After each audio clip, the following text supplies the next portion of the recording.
Ngiyabingelela kwelihle nenamandla igama lenkosi uJesu.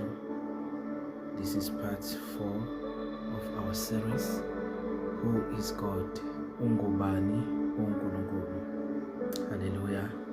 By the help of the Holy Spirit, I want to share the revelation the Lord gave me about the God the Son.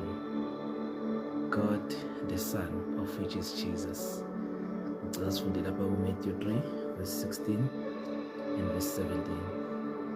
Let us pray. Father, in the name of Jesus, open our eyes of understanding, grant us light, grant us illumination. Let your word come with power to deliver us, to heal us, to bless us, to transform us, and to revive us. In the mighty name of Jesus Christ. Amen and amen. Matthew 3, verse 16 and verse 17. The Bible says, And Jesus, when he was baptized, went up straightway out of the water, and lo, the heavens were opened unto him. And he saw the Spirit of God descending like a dove and lighting upon him. Verse 17. And lo, a voice from heaven saying, This is my beloved Son. Hallelujah. This is my beloved Son, Lo indodana yami, in whom I am well pleased. Hallelujah. So God the Son is Jesus. uNkulunkulu indodana nguJesu igama lakhe. Hallelujah. There are some points, a few points I want to share in the name of Jesus. Ezoveza about God the Son, of which is Jesus our Lord. Point number 1 is that Jesus is the mediator between God and man. Jesus is the mediator between God and man. uJesu ungumxhumanisi phakathi kwabantu noNkulunkulu.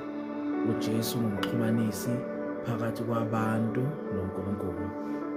Here reference sithola ku 1 Timothy chapter 2 verse 5 and verse 6. 1 Timothy chapter 2 verse 5 and 6. The Bible says, For there is one God, munye uNkulunkulu, and one mediator between God and man, and munye umxhumanisi phakathi kwabantu noNkulunkulu, the man Christ Jesus, umuntu uKristu Jesu. Verse 6, who gave himself as a ransom for all to be testified in due time. Hallelujah. Munye uNkulunkulu, munye umxhumanisi phakathi kwabantu noNkulunkulu, uJesu uKristu indoda enguJesu. Hallelujah. So point number 1, Jesus is the mediator between God and man. uJesu ngumxhumanisi phakathi kwabantu noNkulunkulu. And your reference is ithola ku John 14 verse 6. John 14 verse 6. It says, Jesus said unto him, I am the way, the truth, and the life. No man cometh unto the Father but by me. No man cometh to the Father. Akekho oya kubaba ngaphandle kwami. Akekho oya kubaba ngaphandle kwami. Akekho oya kuNkulunkulu ngaphandle kwenkosi uJesu. Point lokuqala, uJesu ngumxhumanisi phakathi kukaNkulunkulu nabantu. Uyi mediator. Point number 2, Jesus came to give us everlasting life or eternal life. Jesus came to give us everlasting life or eternal life. Wazela ukuthi asiphe ukuphila okunganaphakade. Hallelujah. Wazela ukuthi asiphe ukuphila okungunaphakade. Ephesians 2 verse 1 and verse 2. Ephesians 2 verse 1 and verse 2.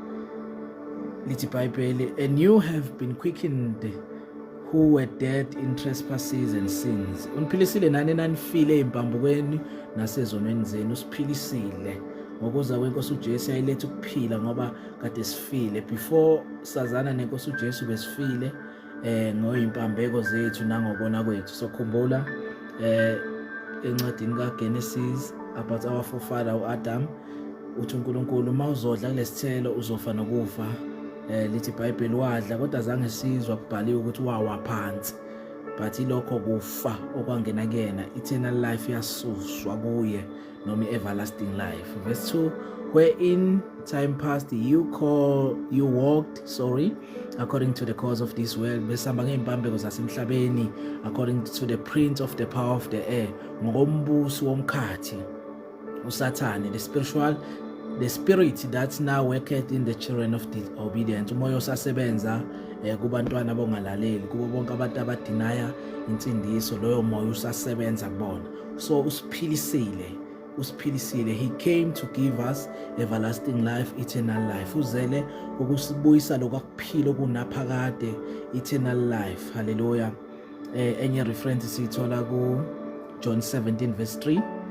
John 17 verse 3.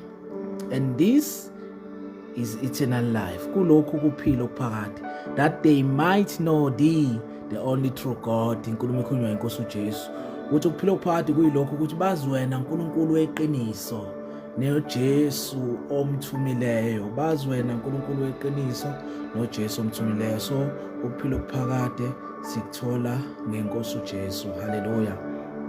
Yazela ukuthi isiphe ukuphila okuphakade. He came to give us eternal life. Point number 3, Jesus came to forgive our sins. Hallelujah. Jesus came to forgive our sins. Wazela ukuthi asithethelele izono zethu. Reference to Matthew 1 verse 21, Matthew 1 verse 21. And she shall bring forth a son, and thou shalt call his name Jesus, for he shall save his people from their sins.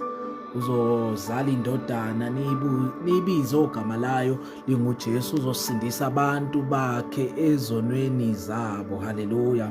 Uzele ukusithethelele ezonweni zethu, ingakho singasekho guilty thina esisentandweni kaNkulunkulu ngokusizwa umoya engcwele, by the grace of God. Ayisekho guiltiness ezonweni zethu, zihlanziwe, zisusiwe ngokwazana nenkosi uJesu. Hallelujah. He came to forgive our sins. Acts 10, another reference, it's Acts 10 verse 43. Izenzo 10 verse 43. To him give all the prophets witness that through his name whosoever believeth in him shall receive remission of sins. Ozokholwa egameni lakho uzosuswa izono, uzothethelelwa izono, nabaprofeti bafakaza.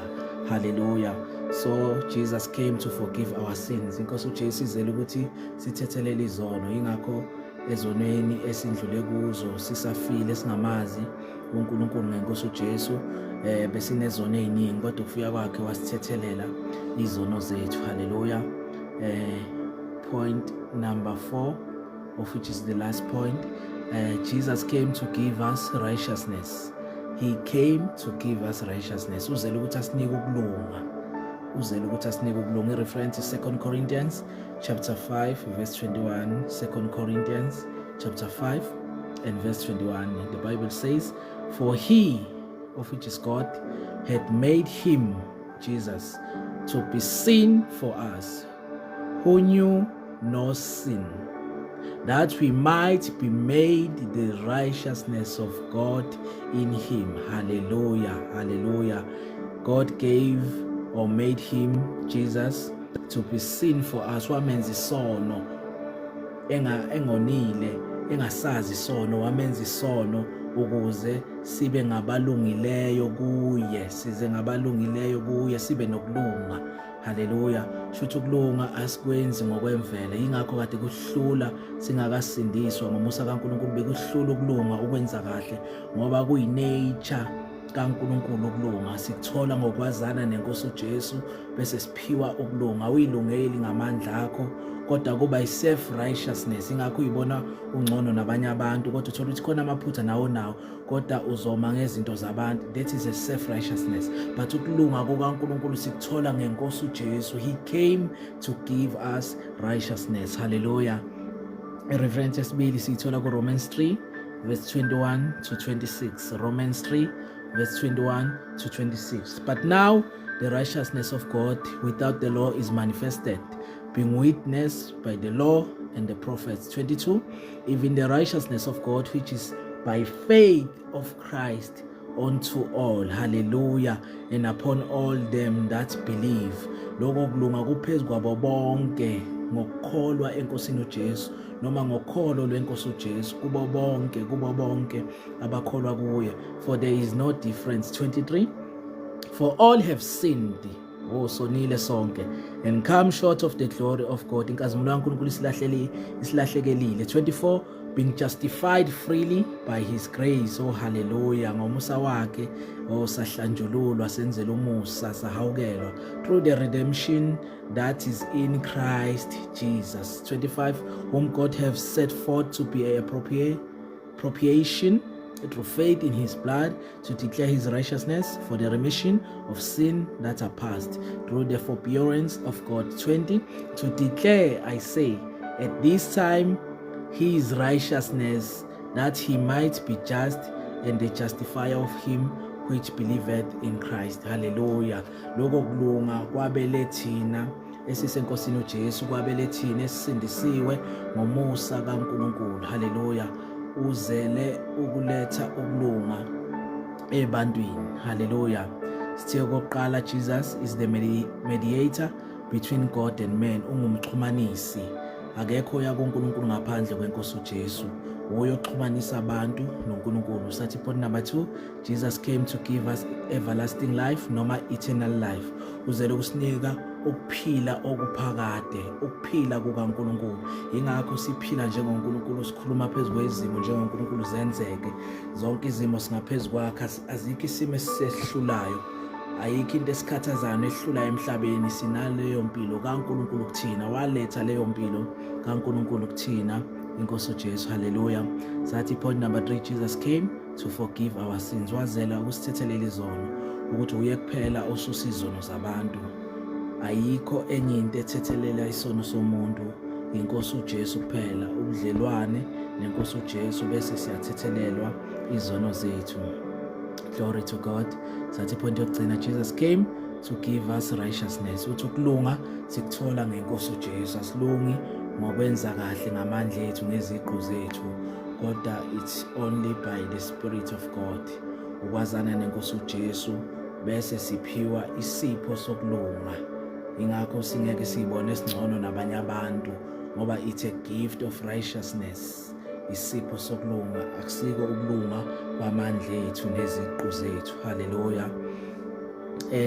Ngibhalile la ukuthi all these benefits above or mentioned only manifest by having a relationship with God through Jesus, his Son. Only these benefits, they only manifest by having a relationship with God through Jesus, his Son. Zonke lezi zinto engiyibalile, thethelela kwezono, thola isipho sokulunga, kanjalo ne-eternal life, nokuba nobudlelwane noNkulunkulu, sithola nge-relationship, ngobudlelwane noNkulunkulu ngenkosi uJesu. Futhi azenzeki zonke lezi zinto uma singanabo ubudlelwane noNkulunkulu through inkosi uJesu. I-reference sithola kuJohn 3 verse 16, popular scripture. John 3 verse 16, for God so loved the world that he gave his only begotten Son, that whosoever, hallelujah, whosoever, noma ubani, umuntu omnyama, unjani, uyini, whosoever believeth in him should not perish but have everlasting life. Hallelujah. Whosoever believeth in him, okunguJesu, should not perish but have everlasting life. Hallelujah. So all these benefits siwathola ngokuthi sibe nobudlelwane noNkulunkulu ngenkosi uJesu, ngoba uyena umxhumanisi phakathi kukaNkulunkulu nabantu. So ukuphila okuphakade, ukuthethelelwa izono, kanjalo nesipho sokulunga sikuthola ngokuxhumana noNkulunkulu through inkosi uJesu. Hallelujah. Baba, siyabonga, izwi lakho lingamandla, izwi lakho linguwe, izwi lakho liwukukhanya, liyisibane ey'ndleleni zethu. Siyabonga uNkulunkulu ongcwele, cela thula indawo ey'nhlizweni zethu, sishintshe impilo zethu, egameni lenkosi uJesu. We pray, oh God, nabo bonke abangakafinyeleli ekusindisweni, we bind every principalities over their lives. Now in the name of Jesus, we rebuke every demonic spirit that hinders them to be saved. Now in the mighty name of Jesus, we decree, we declare salvation over their lives. Now in the name of Jesus, raise ministers of the gospel after your heart, ministers full of power, full of wisdom, full of love and boldness to teach your people your ways, confirm the word of your servants, and perform the counsel of your messengers in the mighty name of Jesus Christ. Father, we bless you, we honor you, we give you all the glory, all the praise in Jesus' name. Amen and amen. Siyabonga kakhulu. Stay blessed.